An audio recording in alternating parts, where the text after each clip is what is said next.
નમસ્કાર, સમય મિત્ર ન્યૂઝમાં આપનું સ્વાગત છે। હું રિંકુ। હવે સમાચાર જોઈએ વિસ્તારથી।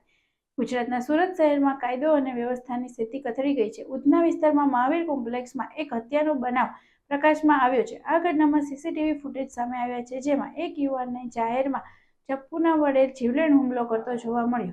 પ્રાપ્ત વિગતો અનુસાર મૃતક સુભાષભાઈ ખટીક, જે એક વાહન ચલાવતા હતા, મહાવીર કોમ્પ્લેક્સમાં પાર્કિંગ કરતી વખતે આરોપી નીરજે ગંગારામ સાથે બોલાચાલી થઈ હતી। આ બોલાચાલી દરમિયાન આરોપી નીરજે તેના સાથે લાવેલા ચપ્પુ કાઢી અને સુભાષની છાતીમાં ઉપરા-ઉપરી ચપ્પુના ઘા મારી મોતને ઘાટ ઉતાર્યો હતો। આ ઘટનાને લઈને સ્થાનિક લોકો દ્વારા હત્યારા આરોપી નીરજ ગંગારામને પકડીને પોલીસને સોંપી દીધો। આ ઘટનામાં સુભાષભાઈ ખટીકનું ઘટના સ્થળે જ કારણે મોત નીપજ્યું હતું। આ હત્યાની ઘટના બાદ સુરત શહેરના ઉધના વિસ્તારમાં ચિંતાનો માહોલ ઉભો થઈ ગયો છે। અંગે ઉધના પોલીસ વધુ તપાસ કરી હતી।